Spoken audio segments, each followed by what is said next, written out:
This is a journey into sound. A journey which along the way will bring to you new color, new dimension, new values, and a new experience. Welcome to the G-Spot Podcast. I'm your guide, Katie Silcox, bringing you your weekly self-love soundbite. Join us for conversations around sex, spirit, and all things self-care. All things self-care. All things self-care. This is a journey into sound. Uno, dos, tres, cuatro. You are a G-Spot Podcast with Katie Silcox. Hey there, it's Marie, Shakti School Manager and the Program Manager for Ayurveda School.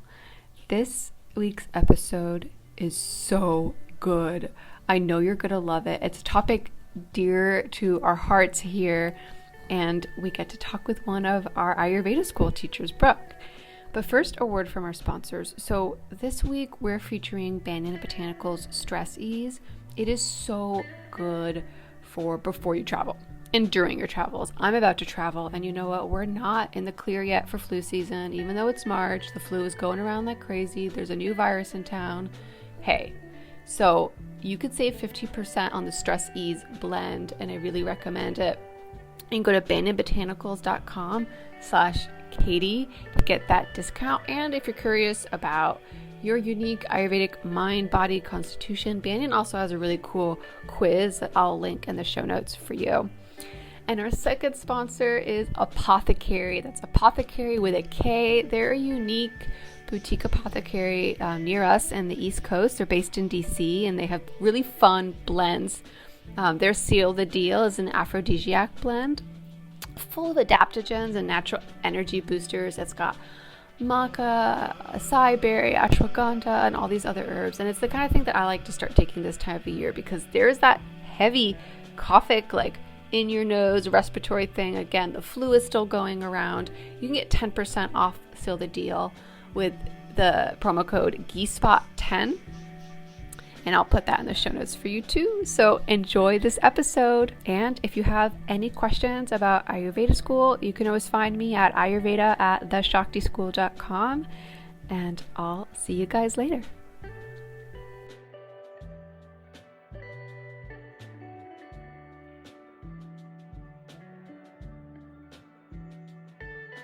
Hey everybody. I am here today with an incredible force of nature. Her name is Brooke Sullivan.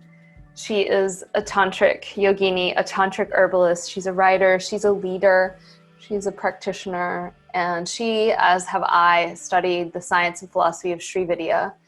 And, you know, Brooke has done incredible things in the world. I remember being around her when she first started to think about creating her Wild Temple School and her line of herbal products.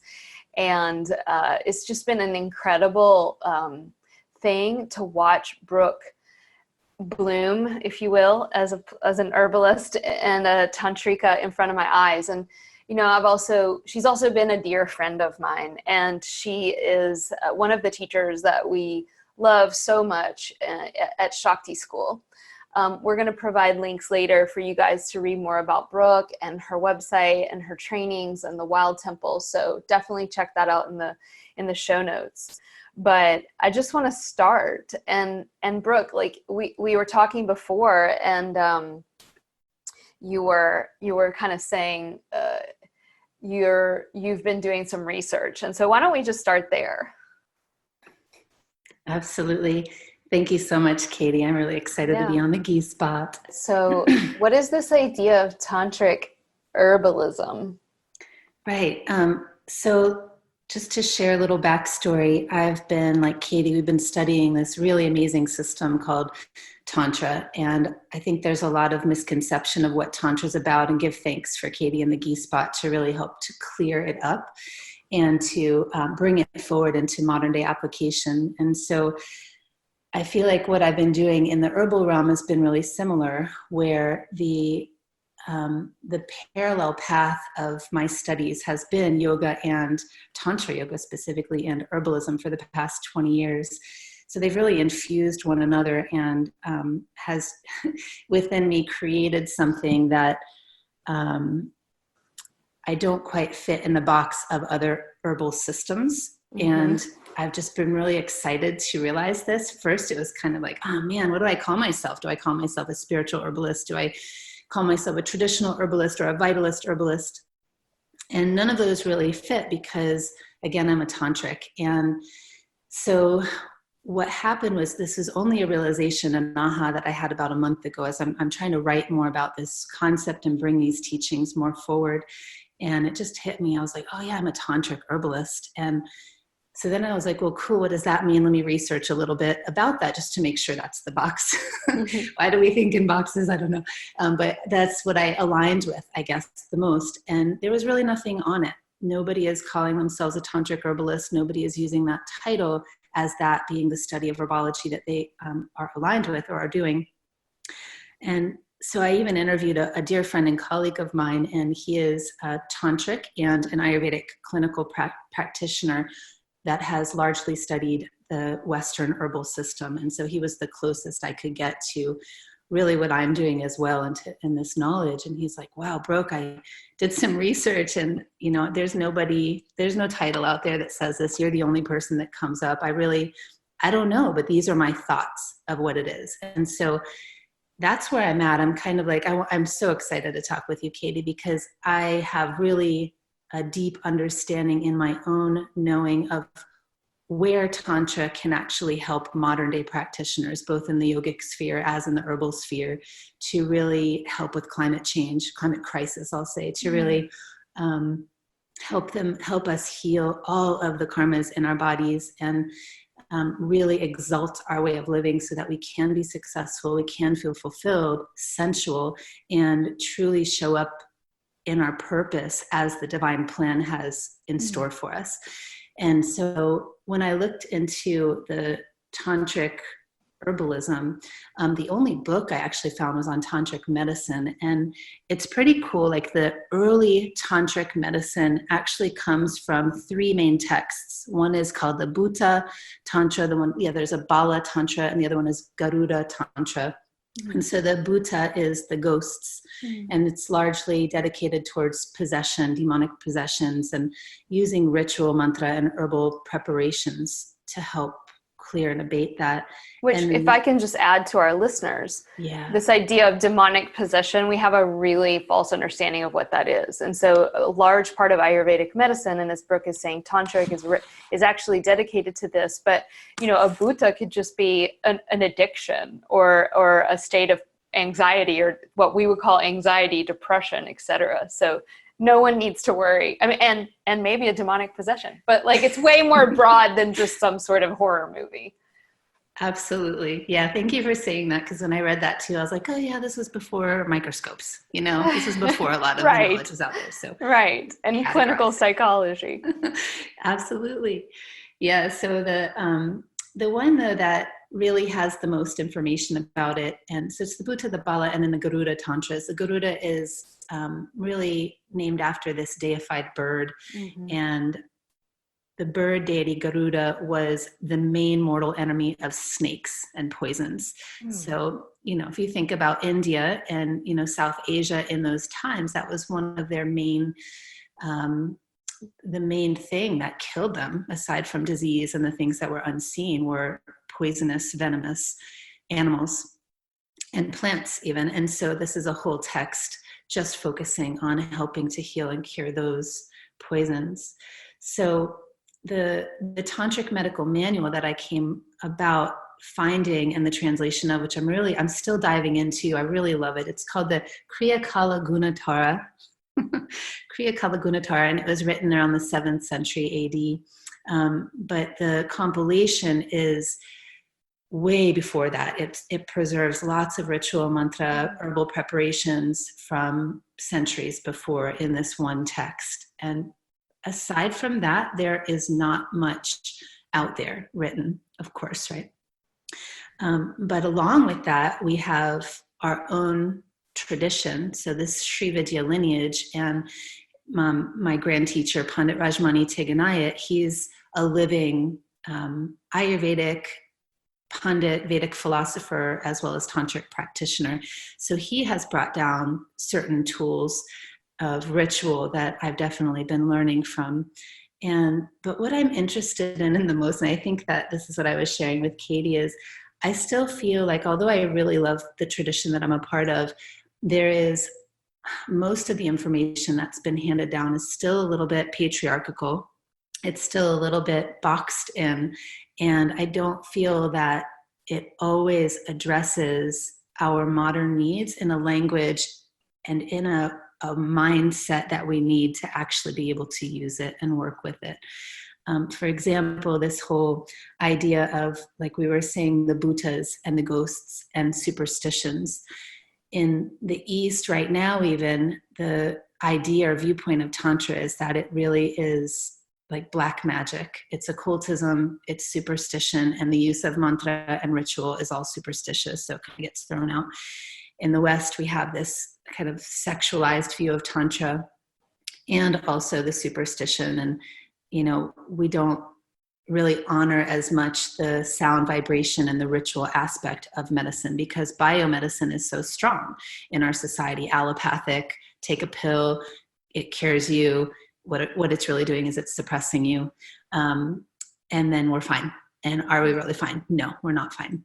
So the beauty of what I'm seeing in Tantra is that Tantra reveals, it's in the closest herbal system I have to connect with this is Vitalist herbalism, and it's energy medicine. And this is really centered around not suppressing, but instead releasing the depths of what's been suppressed. I love that.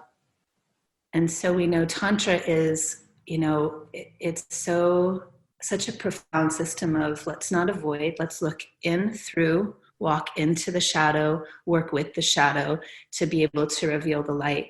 And so we do have... Let me interrupt you for just a second. Just because some of our listeners don't know what Tantra is, you know, and so I think it would be helpful for me to give a little bit of background. You know, Brooke and I met when we were both studying in this Sri Vidya lineage. And one of the great definitions of this word Tantra is to expand and to move out of limitations. And another is that we weave the spirituality into the very fabric of life. And another one that I really love is it's whatever works. And so on one hand, you have this incredibly broad definition. And then on the other hand, which can be applied to so many different religions, geographies, cultures of people, practices, ages, races, etc. But then you and I were kind of steeped in this more patriarchal lineage, which I just want to say for the record, my listeners may or may not know this, like I broke from that lineage several years ago. And I still call myself a practitioner of Tantra because I've realized that it's literally anything that works as long as it's in the resonation field of your own heart. And I know Brooke is such a scholar. And so I think just coming back to that piece of what is being asked of us right now on the planet, and Brooke is like a touchstone for me around this, you guys, and so many of our listeners I know feel the same, is that we're being asked to deeply learn and revere, and in your case, research and study and discover and uncover, and at the same time, step into our own spiritual sovereignty, bring it into the modern age, make it something global rather than this sort of fringy thing. And so I think what I just want to ask you before you keep going with what you've discovered, which I want to hear all about, is this idea of labeling and how we receive legitimacy. Because that's been such a big thing for me when I broke with this patriarchal part of the lineage that for me was the right decision. But what came up for me was so much about who am I now? Right now, we just announced that we're no longer teaching yoga teacher trainings, and it was such a huge break. I have all over my walls pictures of me, you know, on the cover of Yoga Journal and all my, you know, qualifications. And now I'm like saying to Anne-Marie, my business manager, you know what? It's been so scary, but I'm not a yoga teacher. I'm a spirit woman. And so this idea of legitimacy and who gives us the authority. And I'm just curious where your heart is around that. I love it so much. Oh my goodness, you're totally speaking my language in every cell. The that legitimacy comes from authority, right? And authority comes from, if we break down the etymology of it, it's the author, it's the authorship. And so I feel the feminine way is this this evolution of storytelling and the evolution of the new myth. And for me, it's rewriting my story. And I have definitely, like many people probably on this call, have kept myself small for the majority of my years. And it's this beautiful nudge of awakening that maybe gets stronger and stronger, right? That reminds you, wait, actually, you actually know some things. Oh my God. And I'm going to cry, sister. right? And this knowledge, that's truth, comes from awakening, Kundalini awakening. It is this source of sensuality, passion, freedom, bliss, peace, knowing inside of us that pulsates and permeates at every moment, that we are, covering and, distorting because of our upbringings and conditionings and our small cells, that when we listen to that pulse, we are the knower. We know exactly who we are. We have that exalted knowledge that has not been read. It has not been given to us by someone else. Right? It hasn't been written down. No, it's right. Remembered. Yeah. So we are remembering collectively. And felt. Totally. Which, Tantra, that's the part which has gotten skewed in our Western society, this embodiment piece. It's absolutely, we have to embody our knowing of who we are, that freeing pulsation of creativity and life force energy that directs our purpose. And without that embodiment, we are totally disconnected from real knowledge. And I think for so many women, and I know you're a spiritual herbalist, I'm whatever I am, like we all kind of take on these different roles according to our dharma and our interest. But what I really sense is that so many of us as women and men, right, are saying, the one who authors my story is me. And our legacy has really told us something so different, right? Like where I get my value from or where I get my legitimacy from. I want to share really quickly, Brooke, and then I'll give it back to you. I'm writing a second book. And one of the things I talk about in the book is I was grappling with this and really wanting to leave my lineage in a way that felt loving and appreciative, but also I had to, like this truthfulness and authenticity. And it was so hard and it was such a struggle. And I had a dream that Sean Korn and then Shiva Ray and then Sharon Gannon and then, all these yoginis from like the celebrity circuit that I had kind of idealized or just had in my psyche came to me in the dream. And I said to Shiva Ray, who's going to be my guru? And she grabbed me, with her like strong arms and she goes, you're pussy. What? And I just thought, please. literally like the center of feminine power, right? Like this place where we can create babies from and businesses and life. And for me, it's every day a little bit two steps forward, one back. But it's interesting too, as women, to be a mirror from one another, because as long as I've known you, I've been looking at you and going, you are so special. You are so needed. You are so wise. Go girl, go girl, go girl. And I can do that till the cows come home. And yet, Brooke, it's more challenging for me to feel that sense of confidence for my own self. Mm-hmm. And I see that with so many of my amazing spirit woman friends and students of mine, clients, etc. We can do it. We can see it in our sisters, but can we see it in ourselves? Ooh. Okay. I think you just helped me form or hold a matrix of how we can continue this discussion. Great. So if we make that the goal is to really tap into our own true essence in a way that is, my favorite term these days, infrangible, cannot be broken, cannot be torn apart. Girl, it's big when I'm taking notes on my own podcast. Infrangible. Infrangible. And when we recognize also that, oh my goodness, that essence again, that moves through us. And sometimes it's, of course it's prana. So this is the main difference. This is the key piece of Prana, what by the makes way, tantric herbalism. What's prana? Energy, right? Exactly, right. So tantric herbalism, I feel the main thing it separates from everything else is prana, and prana being awakened, enlivened, spiritual energy. And so if we really want to access that energy, we have in the tantric scheme of things, which I love that you broke down, the weaving, the moving beyond your own limitations. There's also the accelerated path. We don't have to do this shit forever. Let's just get it done in this lifetime, please. Right. I'm definitely on that path. Up on that Shakti train. Then there's also the, oh shoot, I hope I didn't lose that thought. The whatever works.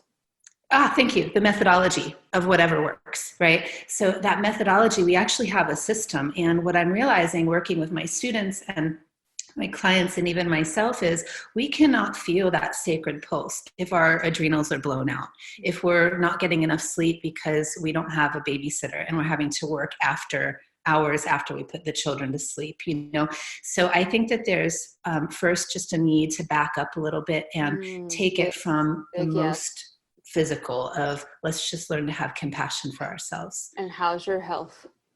How's your health? Are you getting nourished at, just the basic fundamental level of a being, of a human body?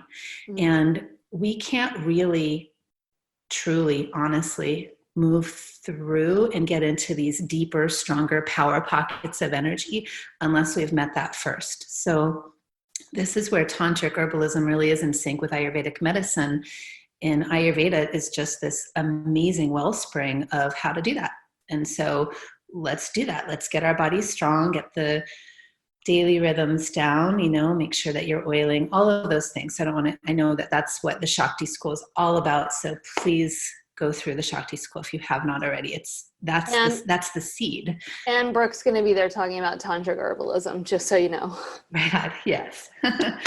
But then what the beauty is with Tantra, I believe, is it goes beyond that. It goes beyond just the needs of the body and even gathering the mind so the mind is peaceful and really spiritualized, we could say. It's bringing in this idea of conscious evolution, of power, which is really a huge piece of Tantra as well, where we can wield power, our own power, like a sword to help us clear the obstacles, clear the self-criticisms, and pave our way for, that knowing of worthiness and everything we need to say yes to me and no to all the distractions that are taking me out of me and bringing me out of my center, which we perpetuate that brokenness when we do that fragmentation. So if we were just to work with herbs in this way, I really feel to step out of the allopathic view of herbs, meaning let me take chamomile because I need to go to sleep, right? Because I have anxiety and nerves. Yeah. It's actually it's actually a reiteration of the exact allopathic model. So, you have anxiety, take a Valium, which sometimes, and I say this all the time in Shakti school, homegirl is not too good for that shit. Like if there's a jaguar in the tree, sometimes we need to shoot it down. That doesn't get to the root of the problem. But we do the same thing in Ayurveda. I mean, my students all the time, I have to constantly remind them, this is feminine form Ayurveda. It's about the field of your experience, not the one weed that you're trying to get out. And they're always saying, okay, so what should I take for this? What herb for that? And it's like, yeah, we can use the herbs, but honestly, Brooke, more and more, one of my doctor is Dr. Zach Bush, which is so incredible. He's sort of blown up lately. And his big thing beyond the gut health is hydration. And just to backtrack to your point about your adrenal glands and getting your body healthy before you think you're going to do these big spiritual practices and tantric practices and bliss, enlightenment and blah, blah, blah. He's like, you literally cannot experience the truth of who you are until you're hydrated. Because your cells are you are 99% water. And we're chronically dehydrated in this country, and you can't get hydrated from the tap water. So like we do a whole thing on hydration, but just speaking to this idea of, if, you know, for you, what makes spiritual or tantric herbalism different? Is it that we're not attempting to just take chamomile to go to sleep, but to ask these bigger questions of like, why am I terrified? You know, what's going on? Absolutely. I think that there's this incredible depth of complexity of who we are. And yes, we have to trace back the roots and really clear them out and understand, why is this manifesting in my life? And again, Ayurveda is a really beautiful tool for that. But what I think really what I'm trying to say, and this is another just idea that popped into my head, because I'm also trying to write a book. And when I write about what's called like a plant monograph, which is giving you the whole history, folklore, medical uses, scientific research, all of that about a plant, to me, it's so freaking dry. I'm just like, man, I just want to paint the plant. Yeah, talk about the plant's feelings. Right? Exactly. So you just nailed it. So it hit me when I was in a Yantra painting workshop with our dear Shanti Takarante Perez, who also teaches at the Shakti school. And I was like, oh, I know what it is. I really want to start working on plant yantras. And I think that that's how I see plants. So if you think about a yantra being this... Tell people what a yantra is, Brooke.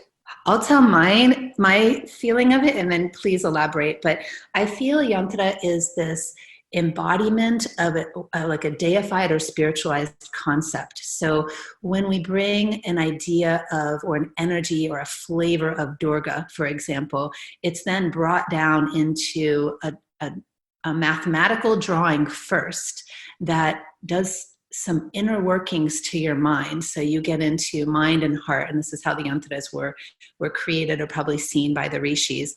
And then the colors that are brought in are reflected in your own meditation. So if you gaze at the yantra, then the color will turn when you close your eyes, and that does this pranic deepening or opening or clearing of, like maybe an imprint almost. Yeah. Like opening your heart so you can feel it better, or opening aspects of the mind so you can see it more clearly. Now, and that is where, you know, when people actually start drawing the deities, they start with the yantras. So the yantra is an embodiment in form of what is energy. And so I feel plants are very similar to us as humans. And I know you do the body yantra, right? So the plant yantra is... it's taking in the color scheme. It's sitting, if you were to observe a plant as a tantric, and you really want to get to know this medicine.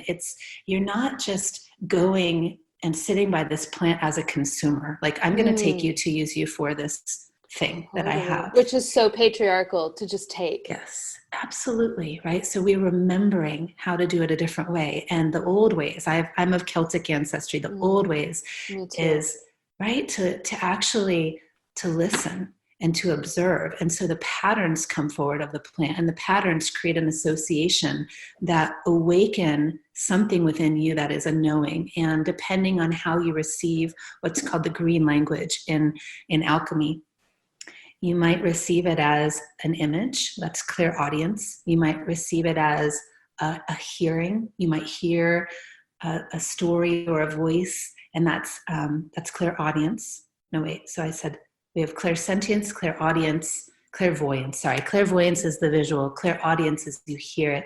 And then clairsentience, this is how I pick up things, is you get this impression of a feeling tone. And that feeling tone sometimes reveals itself as pictures or sound or story or image. And the idea of, you know, understanding or creating a composite of what this plant is about, or the yantra of what this plant is about, is we're sitting in almost like worship. We're the root of worship is to give worth. So we're sitting, giving worth to this plant, and we're cultivating a relationship, which is tantric. Everything about Tantra is relationship to another, relationship to yourself, relationship to divinity. And so that's the Trinity. And when we're sitting, learning about a plant, we learn about so much more than its habitat or breaking it down in the reductionist model, which is patriarchal, which is our Western medical society, breaking down the constituents and kind of pulling apart the plant. The more we do that, we're also doing that to ourselves. That's why I love that term, infrangibility. We're not pulling apart these little things about ourselves. We are feeling our wholeness. We're looking at the plant's wholeness. And so when we understand the depth of what a plant can offer, we start to get into the power of the plant, the purpose of the plant, which is called prabhav in Ayurveda. The power of the plant can vary and shift depending on where the plant was grown. So yarrow, for example, that grows on the ley lines of Avalon, is really strong and protective compared to maybe yarrow that's growing on the sidewalk in Brooklyn, or maybe that's more protective. You never know, right? Mm-hmm. So, but sitting with the plant, you really get to learn its medicine. And then the other key piece of what I love to do is, as a tantric, is I'm all about energy. And that's another definition of tantra, is it's the science of energy. And so as an herbalist and a homeopathic practitioner, that's always been my mode, is I want to know the energy of the plants, because the energy leads us into mind and emotion. Mm. And we have not a lot outside of taking pills and eating cookies. Cookies are my preferred in our Western modality of really dealing with emotions, right? Taking pills, seeing a psychotherapist. And you know what has been the lineage. And by the way, I want to say, and I know Brooke's in agreement with me, but just for our listeners, when we say patriarchy, we mean the toxic aspects of patriarchy. Yes. Because what I've been healing right now is that whole idea itself as toxic. And that there's so much beauty in the patriarchy as well, in that word patriarch as like this loving father. Mm-hmm. And so just Brooke and I, we're on the same page, but for our listeners, it doesn't mean that everything from our history is bad and wrong, right? Mm-hmm. Like the majority of what we've been passed down is beautiful. And then there are elements, this is also feminine form medicine, that we don't demonize and we don't polarize. But yeah. Absolutely. I'm really glad you say that, because I'm pro unification. I would say I kind of a feminist, but only in the sense of I believe in the power of women, and I believe in the need for divine feminine to rise, but that divine feminine is in every single gender. Totally. And so, right, it's not separate. And yeah, thank you. Brooke, one of the things that I would love to hear your opinion on, and I'm sure our listeners would, just in this vein of, you know, you mentioned Celtic ancestry. That's also Druidic, Celtic, a part of my ancestry. I also call myself of hillbilly ancestry, you know, which is that line of a people who I'm learning, who went through a lot.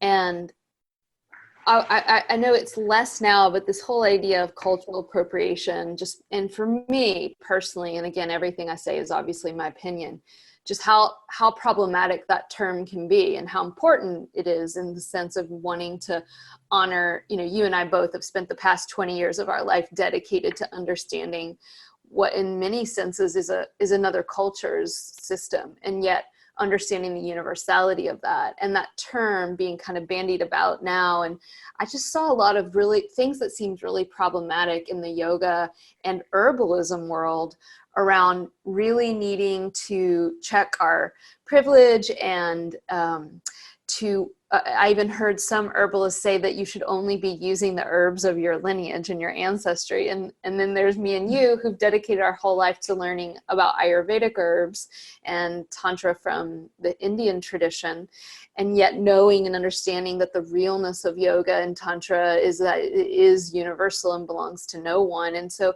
I've come to a place of a lot more peace around it, where it's okay to hold these difficult conversations, and it's okay to ask these questions, and it's okay to hold paradox. And yet at the same time, to not be afraid of saying, you know what, I don't agree with that. And I am going to continue to follow my heart, because this idea of only working with herbs from my lineage felt wrong. And yet that questioning, that line of questioning made me really start to want to dig in. Well, what did my hillbilly ancestry do? And what did my Celtic and English and Scotch Irish ancestry, how did they heal themselves? So it's this real beautiful healing for me. And yet I want to be one of the voices on this planet that's for unification, just like you said. And so how do you dance, which I'm sure you've contemplated these things as well? Absolutely. And you are totally speaking to the heart of where my whole awakening with Tantric Herbalism happened. And so I lead retreats to Ireland and to England, to Avalon yearly. And last year I was there with a group. And when they left, I just had about a week or two where I continued to make medicines. And I did so in ceremony, and I was pretty much silent the whole time. And I just spent time with the plants. And so what happened was, because I have learned herbalism from both the Western tradition, which comes from the medicalists and the eclectics, and how it's been trickled down into the Americas, as well as the vitalist herbalists, which is a little more energetic, flower essence therapy, which is really energetic, and then the Ayurvedic modality. Like you, coming from these other lands, the only thing that really felt really resonant, was the flower essence modality, because that actually comes from England. But sitting with the plants and really meditating with them, what happens when we die, of course, our bones are settled into the soil. Our bones mineralize the soil. The plants take up these minerals and they bring them forward into their leaves, their stems, and their flowers. So what I learned from my sitting with the plants in ceremony was they had so much to share about who I was. And the craziest thing was, I was learning that the way that I love nature and the way that I listen to nature, and the deity of my soul is actually the wind, the water, the fire. I'm an elemental, worshiper, I guess. I believe in Mother Nature. Right. And, and all of these pieces I started to learn while I was there are actually Celtic. And I had no idea of what my Celtic anything really was. I didn't know anything about the Celtic history. But it just made a lot of sense. Like, oh my gosh, yeah, I think I'm onto something here. And then fast forward a little bit, where I was teaching at a festival called Her Festival. It was our first time doing it. And this really beautiful woman, Deborah Anderson, she just created a very powerful documentary called The Women of the White Buffalo. And she went in with just her camera to interview the women of the Lakota tribe. And holy moly, it's just so heart-wrenching and powerful and positive, because the word is out now of what happened with them. Human trafficking, methamphetamine addiction, like it's really, really bad in the reservation. And so listening to that video and watching it started to weave into what I was feeling.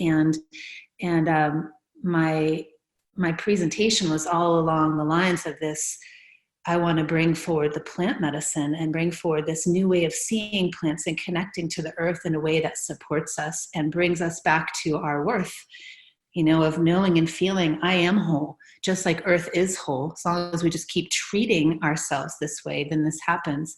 And so one of the phrases that really caught my heart was a Lakota elder, I believe in the documentary, was saying, as soon as you take a person from their land, it severs their soul. It severs them. And that was what I was feeling in Ireland. I was going through these huge visceral healings of thousands of lifetimes of women in my body, and the trauma of being kidnapped, taken over the ocean, being made into baby machines.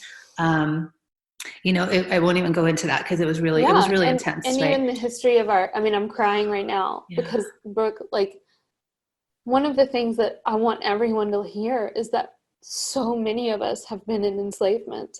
And so many of us, like, if you actually, most people don't know the history that we carry in our bodies, especially as women, of being burned at the stake and being in slavery ourselves. Like, what an incredible way to connect all of our hearts, to say, you know, we're all a little bit more similar than we may believe. But you're giving me such a teaching, and you're giving everyone that's going to listen to this such a teaching, because it's the first time I've really gotten the beauty of the idea of that I've really, really gotten the vital beauty and necessity of working with plants from your lineage. Like, in a way where it's not about you stay in your lane, I'm in mine. It's like, no, there's this wisdom of the why.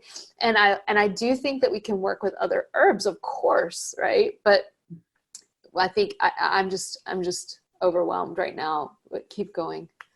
Yeah. Oh, thank you. Thank you for sharing that. So that hook of a sentence caught my heart.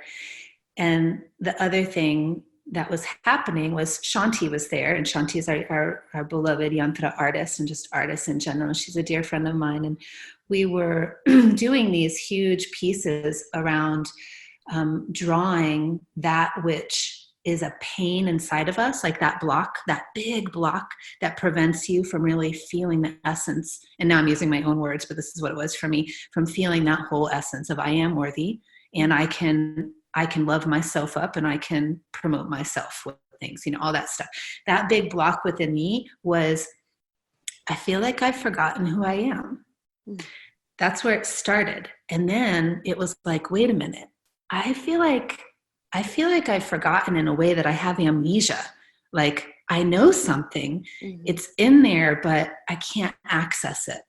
And so when I heard that with the Lakota elders saying, when we are severed from our land, we forget ourselves, we forget who we are. I started to remember. Wow. And so I called in the plants as my Sangha, because I was shaking when I stood up to greet this group of, by the way, 50 Sangha, Sangha means community. She called in the plants as her community and her lineage. Absolutely, right? So I called them all in to be there with me as, you know, just the compadres I needed, the friends I needed to speak this huge thing that was coming through me. And what it was this, we were watching in the Women of the White Buffalo, a race being wiped off of the earth. You think about the suppression that the Native Americans had to endure, not being able to speak their language. They cut their freaking hair and sent them to school. You didn't cut the hair back then. That signified death. So they're putting all this trauma of like, who died, you know, into the children's psyches. Wow. And so this imprint and this erasing is what happened to the Celtics. Is what happened. I mean, there was intermarrying, but essentially the true knowledge of the systems, of the medicine, of the philosophy, from an oral tradition, the Druids did not want to write anything down. They refused to until they, you know, kind of had to. And then, but from an oral tradition, so those ways were lost. And that makes me think also, Brooke, of the Library of Alexandria, which it's not just limited to like the Celtic tradition, because in the Judeo-Christian tradition, they literally wiped out women's wisdom. And we used to have these incredible libraries where we actually did write things down, and they were burned. Okay, I didn't know about this one. My womb is hurting. Check out the burning of the libraries of Alexandria. And if any of our listeners know the movie where this is depicted, I watched the movie and I can't remember it. It was so long ago. Then please write us and tell us the movie. Yes, please. Yeah, but this is the erasing of, you know, all of our cultures have been erased. That's it. So here's the answer. Okay. So I stood up with my plant community and I said, you know what we are all facing as women, as really people in general, but it was a women's gathering. What we're all facing is a cultural amnesia. And what the plants are telling me is, don't worry, we got you. You feel like you don't know yourself. You feel like you've been disconnected. You feel like you cannot remember. Just sit with us. We remember. So we, the plants, have the minerals of the bones of our ancestors in the soil of which they receive their nutrients from.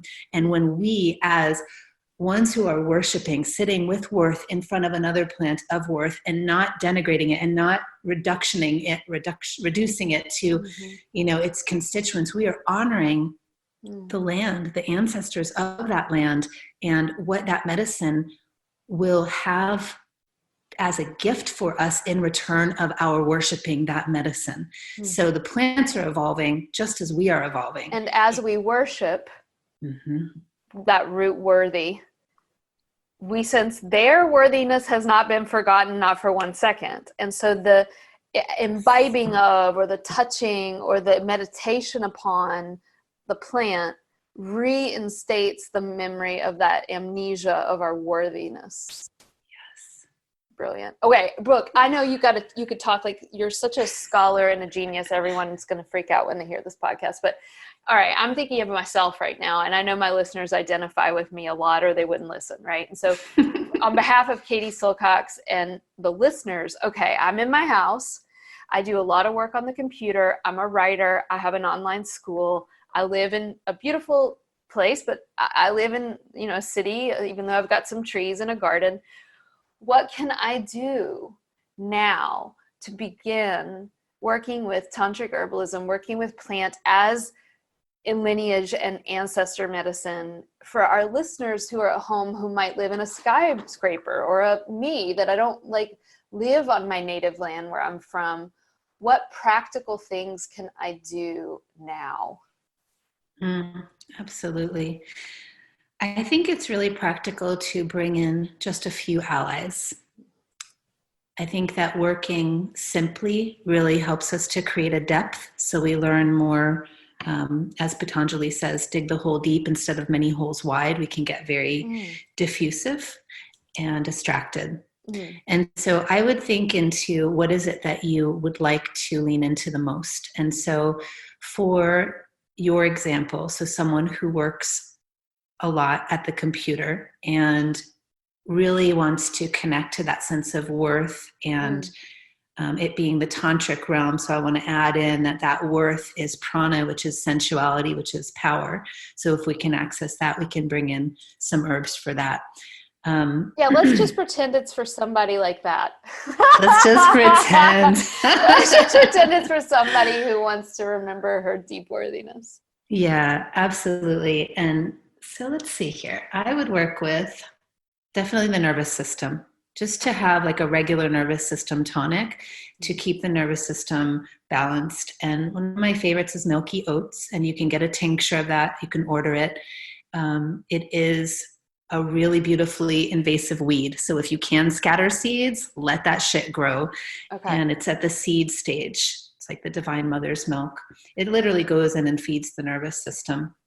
I'm just going to kind of give one for each thing. Yeah. The other thing that I would say is the digestive capacity of when we are continuously at the computer or when we're having to give so much, and that inflow and that outflow, it necessitates our ability to have a strong, fiery belly, balanced fire. So not too much, not too little, but just the right amount. And what the one that I really love, that's really easy for everyone, is dandelion. But honestly, dandelion as a tincture or a tea, it takes a lot of time working with it for it to have an effect. It's a slow mover, but it does work deep, and it's wonderful. And it has all kinds of added benefits for the liver and for solar plexus. But a different one I'd like to introduce to you is called meadowsweet, Filipendula ulmaria. And this, again, you can get as a tea or a tincture. Both dandelion and meadowsweet you can get as a tea or a tincture. And why I want to introduce meadowsweet is because it does grow many areas of this North American continent, but it's a Celtic ancestor. It's very, very powerful, was an amazing plant used for ritual and protection and clarity in Druidic and Celtic culture. They found it a lot on the burial sites everywhere. But why I like it is because it helps with IBS. It helps soothe the belly. I don't know anything. I might want to research it. Off the top of my head, I don't feel like there's any contraindications. It has salicylic acid in it, which is the same thing as aspirin, which helps to give you that pain reliever without it messing up the belly like aspirin can do. But ultimately it brings you up into a clear mind. And that is where we want to go. We want a clear, focused mind, right? So then I would bring us into what you shared is also what I found out this year. We just moved from, not just, but 8 years ago from Asheville, North Carolina, which is superiorly moist. It's like the trees hug you with moisture, to this very dry Mediterranean climate of Northern California. And I feel like a prune, I felt like a prune for 7 years. No matter what I did with even electrolyte drinks, it really wasn't doing it. And so I had to bring in the demulcent moistening herbs. And I feel like, yes, we need this. If you're a coffee drinker or a black tea drinker or even a mate drinker, you need this more than anyone else. If you live in any dry areas, you need it more than anyone else, but we all need it. And so our moistening and lubricating herbs, I'll give a few because then you can play with it. Fennel, fenugreek. Love those. Anise or star anise, shatavari, demulcent for women's health, women's reproductive system. Hibiscus is cooling and demulcent. And then chamomile also has that interface between digestive system, nervous system, and is also moistening. Watch out with licorice. I actually just poisoned myself with licorice, and I think this is a really good thing to share. I don't really do things in excess, and I know that licorice can raise your blood pressure. I had no idea, though, if you take it for too long or if it's too much for you, it creates arrhythmia in the heart. It can start to eat your skeletal cells, and it will deplete yourself of potassium, which is one of our electrolytes. And so I was literally almost went to the hospital because I wasn't able to breathe. Wow. And I was going into panic attacks and my arms and legs were going numb. Yeah, it's an important reminder. These herbs are powerful. They're so powerful, but that's why we want the power. We just want to do it in moderation. Right. And I did it for 7 days straight, 3 times a day, about like a fourth to a half of a teaspoon. I think that's where I fudged it up. That half shouldn't have gotten up there sometimes. So be mindful of that. And then lastly, I would say the sensuality, the sexuality. And this, I feel, is kind of tying it back to where I saw as like a matrix of our conversation for leading us into worthiness and power and that infrangibility. When you lie in bed, and this is maybe just me, but I want to just bring us here. When you lie in bed first thing in the morning and it's a Sunday or you've just completed something and you're done. And it's not the next day of exhaustion, but it's that pause, a pregnant pause of, wow, there is literally nothing, no responsibility I have except just feeling me right now and just being and allowing the creative juices to begin to flow. And you start to feel something happen, and it kind of starts to happen down there, so to speak, right? So you feel this almost like an aliveness, if you really tune in, of sensuality. Fill the ovaries, percolate and move as waves around the womb, move into the adrenals. And it's like you are able to relax a little bit deeper. The bed sheets feel a little more comfortable. Your skin starts to tingle. Our entire body is truly an erogenous tissue. So, if we're just feeling that source of a wellspring of energy, in where I find it the most, it arises is in that liminal time, right? When you're just still lying there and haven't quite got up. There's no activity of the brain.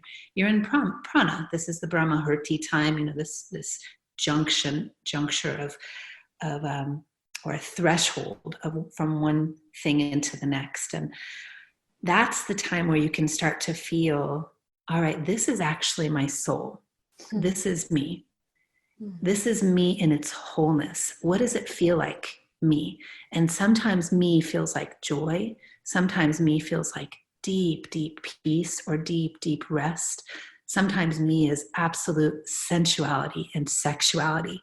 Now, what you do with this energy is so important. Maybe you use it to make love to your partner. Maybe you use it to just lay there and do like a yoga nidra, and you bring that energy to different places to heal your body. What I found is you can also work with herbs to enhance this. And when we work with herbs and we're working with yoga and meditation, it potentizes this enhancement.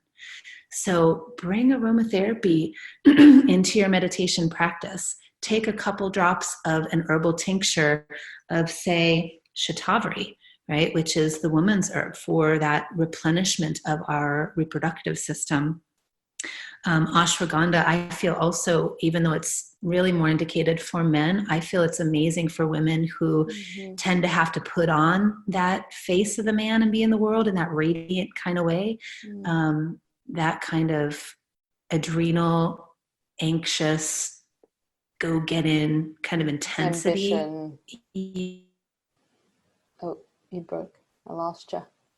That you want to build. And there you are.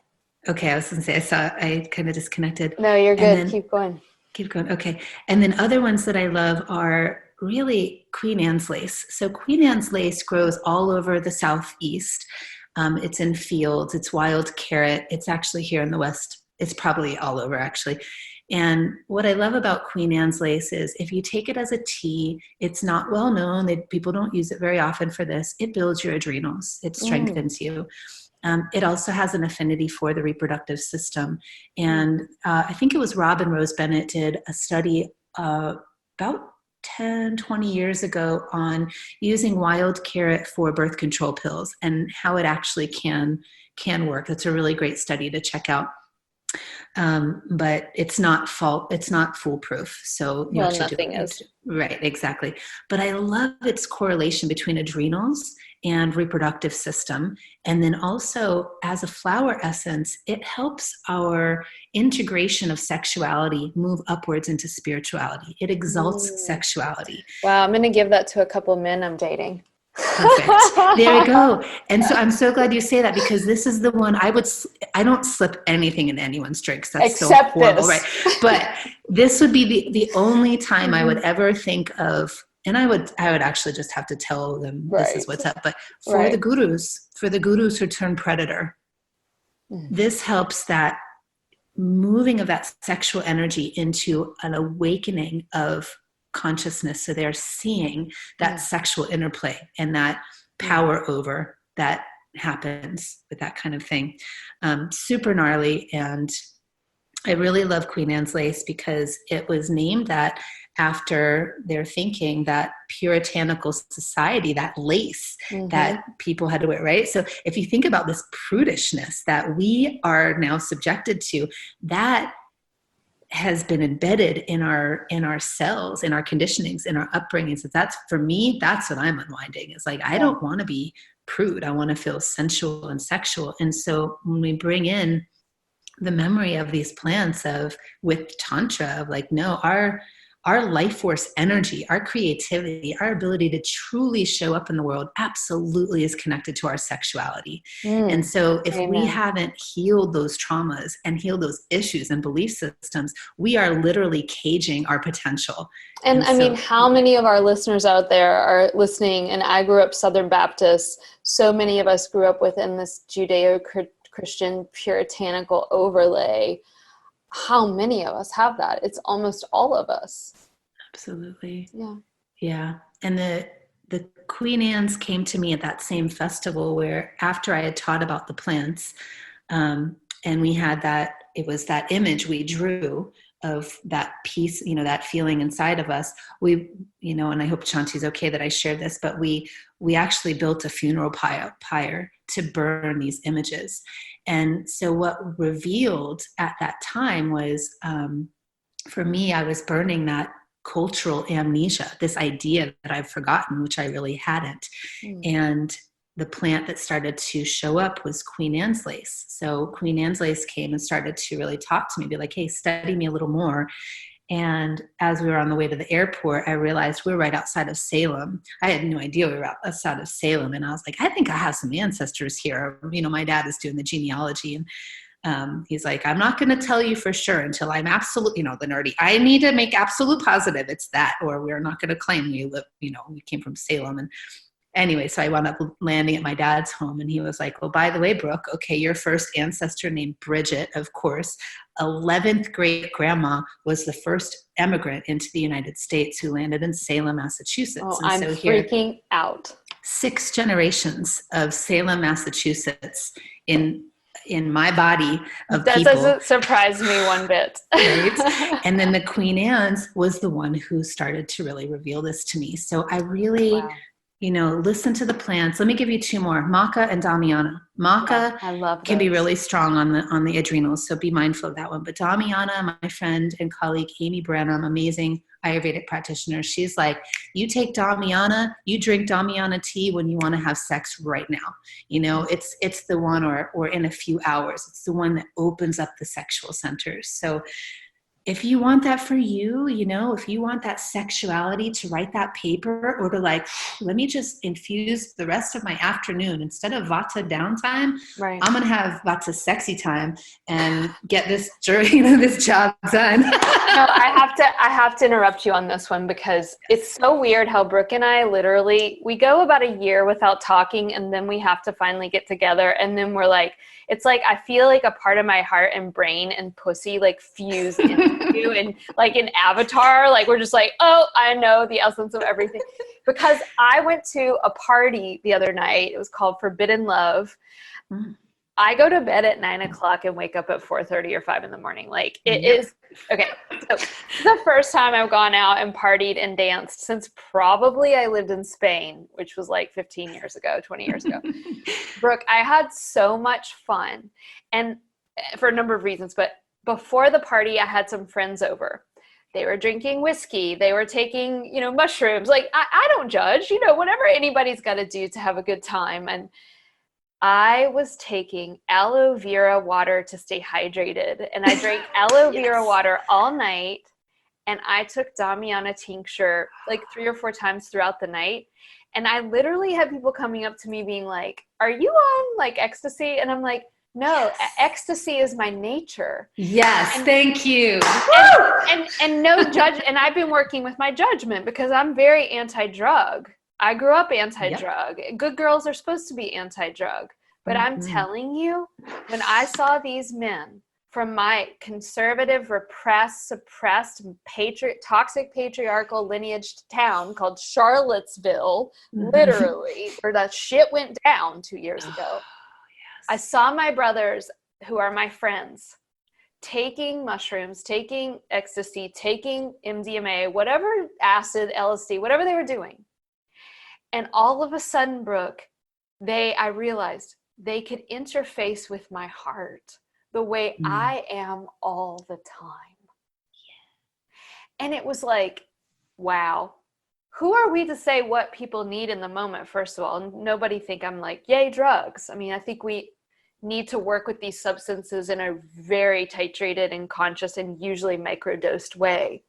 But that's just another example of the way that some of us are already vibrating in a consciousness realm that where you can imbibe chamomile or Damiana and experience their effects. Whereas there are other people that are vibrating in a different realm and need a different medicine. Chamomile homeopathics are not going to work in the same way. And that's what Ayurveda says, that, depending on where your consciousness is, the medicines are actually going to be different. And I've seen men coming back from war. A friend of mine who is an interrogator in the army, and he did MDMA, and he put on my breathing mantras, and he was like, suddenly I understood all the woo-woo shit that you say, and so, I mean, just coming from this place of, I don't know what's right and wrong anymore, but I know what it feels like to be in my heart. And that's really where I'm trying to work from. Thank you so much for sharing that gradation of mind-altering substances, because I have a different experience of a past. I had a really kind of hard upbringing, had to be a little, well, not super hard, but I had a hard instance that was very traumatic, and it pushed me onto the streets and pushed me actually into a mental institution from PTSD, but they didn't have the terminology for that back then. And so I self-medicated with a lot of drugs. And now having the polar opposite 180 degree life from what I had before. I do no drugs, and I'll have a little bit of alcohol every now and then, but outside of that, I really am super protective of my psyche. So in that, I've tried not to be judgmental, and yet that critical, or it's probably the fear of knowing where that can lead people. Possible. Yeah, and I'm just so and overprotective. I think in general, and I want this to remain loud and clear to everyone, there's an incredible book everyone should read about psychedelics by Michael Pollan, and he really does make the case for some of these things in small and microdose amounts, and working with a professional and working with a shaman. But Brooke and I know are in alignment on this, and everyone out there listening. In general, I'm so not about this, because I feel like we can access these states that we need for healing through our own endogenous chemicals, and or through working with plant medicine that tends to be more benign on the psycho-emotional realm. Yes, and you nailed it. And so that's why with the tantric piece and the pranic piece leading us into mind and emotion, honestly, I feel the flower essence therapy is a beautiful, blossoming, literally, modality that I feel is still under the radar by our medical system. Brooke, I lost you again. There you are. And if you are me, can you hear me now? Mm-hmm. Yeah, if you, with the flowers, if you really want to heal psycho-spiritual emotional issues or deep-seated belief systems that are blocking you from your own light and love, then they really go in a very gentle, systematic way that remind your soul of its virtue. They remind your soul of its wholeness, of that infrangibility. And so what I want to share with what you just said, though, Katie, is the word entheogen is actually the term that probably the psychotherapists or the scientists gave in the 1970s to the medicines that the shamans work with for helping to exalt our way of thinking and to open our heart to see in a higher level of consciousness. And that modality of working with plants for raising our vibration and our seeing has been our human evolution throughout time, like the mushroom evolution, the ayahuasca evolution in Peru. All of these truly have informed, and there's a lot of study on that, our own species evolution. Wow. But what I want to say here now is we are in what is termed the Kali Yuga, and it is perceived as kind of like the darker time where people, it's so much easy. It's so easy to manipulate someone. It's so easy to hurt someone and harm someone, and not always at a conscious level. We do that at a very unconscious level because we're not seeing to our full capacity. And so that's where the danger comes in when we're working with these, psychedelics or entheogens that are really strong, potent, and can kind of split.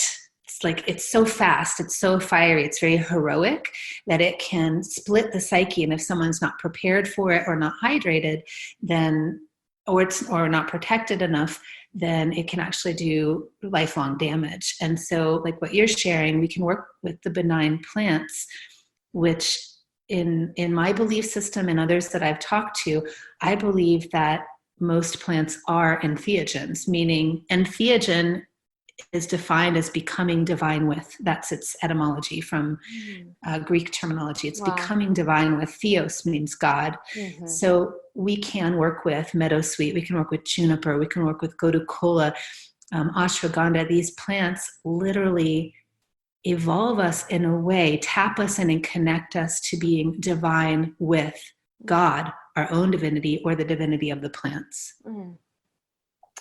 My God, woman.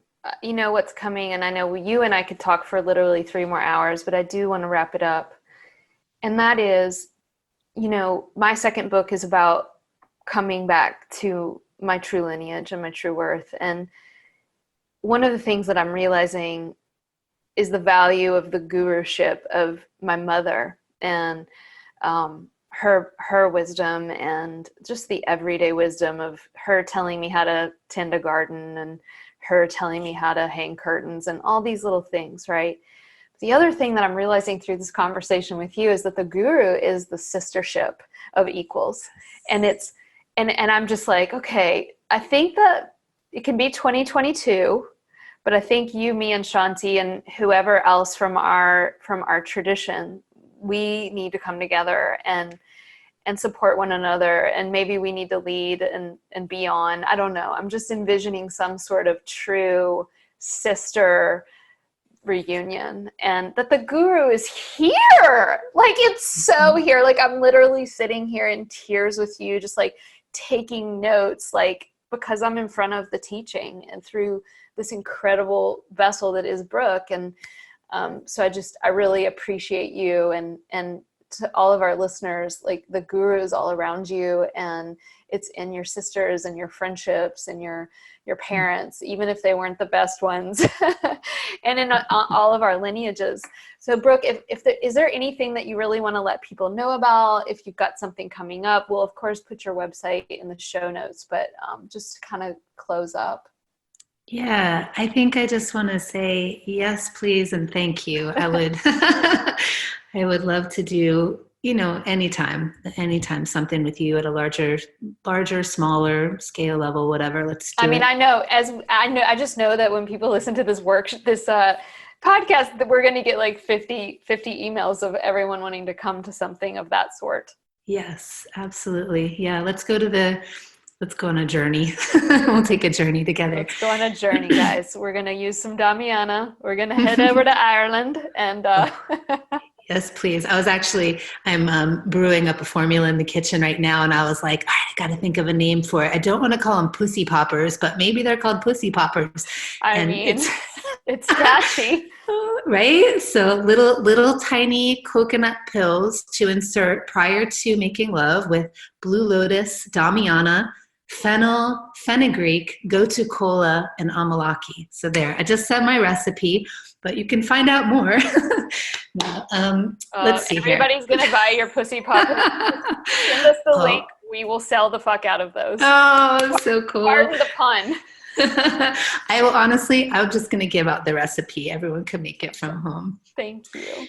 So what I would love to say, the sisterhood as the guru, and this is being reiterated too. The best quote that I've heard for the year comes from Thich Nhat Hanh. And, there's this whole idea of like the next Buddha is coming, or we're going to be saved by an avatar coming in or coming down.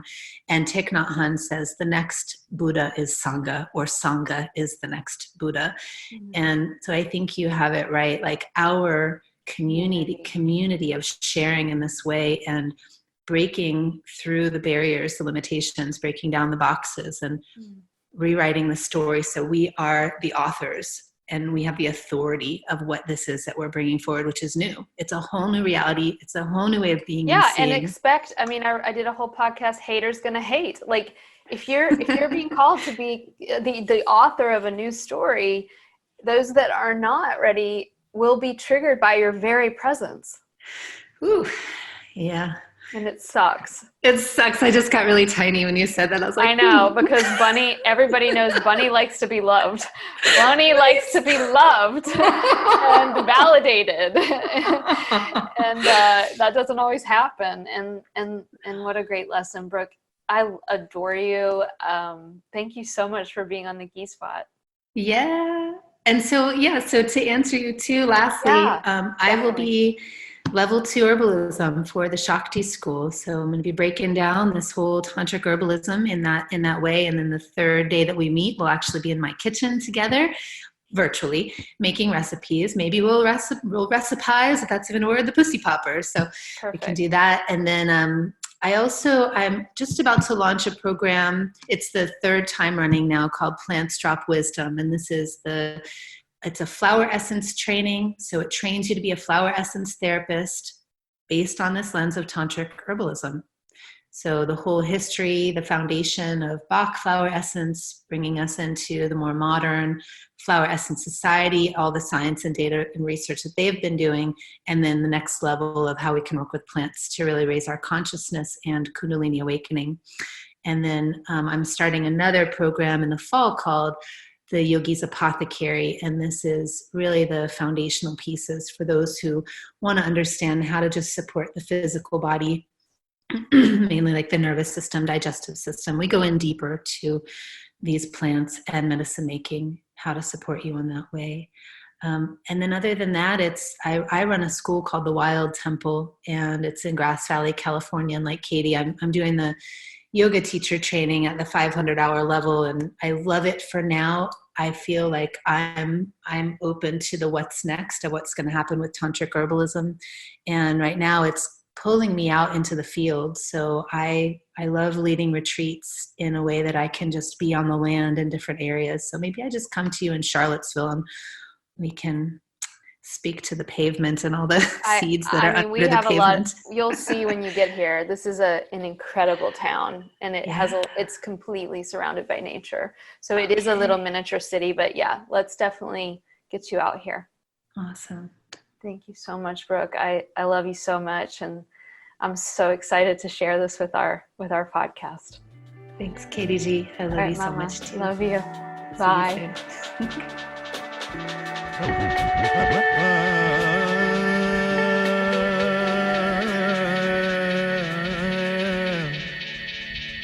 Phote phul apon sukhe